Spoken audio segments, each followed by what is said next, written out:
l'Épître aux Hébreux, on commence par Hébreux, nous restons toujours dans Genèse, mais Genèse nous fait traverser toute la Bible.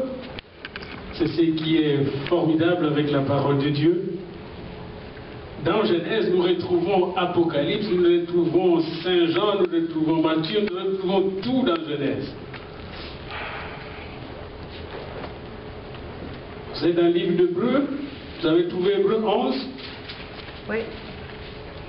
Hébreux 11, c'est les chapitres de la foi. Et aujourd'hui, nous allons parler de la foi active et vivante. La foi qui est active et qui est opérationnelle et qui est vivante et vivifiante. Or, la foi est une ferme assurance, Hébreux 11.1, de choses qu'on espère, une démonstration de celles qu'on ne voit pas.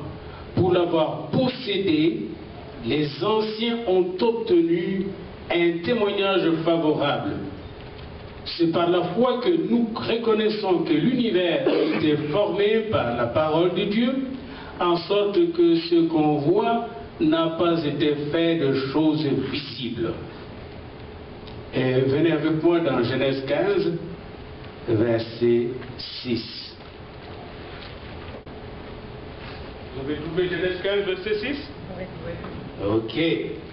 On va lire ensemble au nom de Jésus. Abraham eut confiance en l'Éternel qui le lui imputa à justice. Abraham eut confiance en l'Éternel qui le lui imputa à justice. Abraham eut confiance. Seigneur Jésus, nous avons confiance. J'ai confiance en toi. Je me remets entre tes mains ce matin. Et tout au long de cette méditation, je te remets mes pensées, je te remets mes paroles, je te remets mes attitudes, je te remets mes sourires, je te remets tout mon cœur, toute mon âme, tout mon esprit, tout mon corps.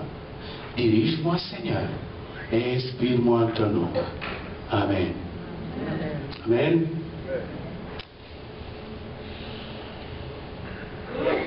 La foi est très très précieuse. Je l'ai encore appris cette semaine. Un chrétien peut tout perdre, mais il ne faut pas perdre sa sainte foi. Amen. Amen. Il ne faut jamais perdre ta sainte foi. Même quand tu es déprimé, opprimé, oppressé, découragé, abattu, la bêtise que tu peux faire, la plus grave, c'est laisser tomber ta foi. Amen. Ta foi est très précieuse. Nous allons le voir ensemble. Regardons ensemble dans Romains 4, 3. Et nous le verrons ensemble avec Abraham dans Romains 4, verset 3. Nous verrons ensemble cela avec Papa Abraham. Romains 4. Romains juste après les évangiles. Verset 3. Il est dit, quand qu'est dit l'Écriture, Abraham crut à Dieu et cela lui fut imputé à justice. On peut dire, Abraham crut à Dieu et il fut justifié. Et cette semaine, encore hier, je me suis plongé dans la biographie d'Abraham. Nous allons encore nous plonger là-dedans. Abraham a connu Dieu à l'âge de 75 ans. Là, je suis dans Genèse 12. Et il a vécu avec Dieu pendant 100 ans dans l'éducation de Dieu, jusqu'à l'âge de 175 ans. Et ce qui est étonnant, nous allons le voir pourquoi Dieu donne l'exemple d'Abraham à Moïse. Moïse a 80 ans quand Dieu le rencontre. Puis c'est facile pour un homme de 80 ans de dire à Dieu, je suis déjà avancé en âge, qu'est-ce que tu peux faire avec moi? Puis Dieu va lui donner un exemple de quelqu'un qui était âgé de 75 ans. Et qui devait quitter son propre pays, et qui devait croire que sa femme stérile, âgée en ce moment-là de 65 ans, allait mettre un jour au monde des nations et des nations, et devenir même le peuple de toutes les nations de la terre. Et Abraham crut, et il fut déclaré juste.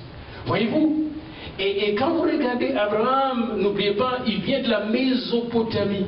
Nous avons vu la Mésopotamie, c'est là qu'on a construit la tour de Babel. Abraham a appris depuis son enfance à invoquer le ciel, le soleil, la lune, à vivre selon les zodiaques, à parler aux morts. Et là, Abraham, on le retire de ces dieux de la Mésopotamie. Abraham, qui était riche et béni là où il était, il a vu la bénédiction la plus élevée. Et Abraham crut. Ça veut dire quoi? Abraham ne voyait pas où il allait. Et encore là, une parenthèse, savez-vous que Adam et Ève, avant la chute, n'avaient pas besoin de foi. Adam et Ève vivaient seulement dans l'esprit de la connaissance de Dieu. Quand est-ce qu'ils ont eu besoin de foi? Quand ils ont chuté.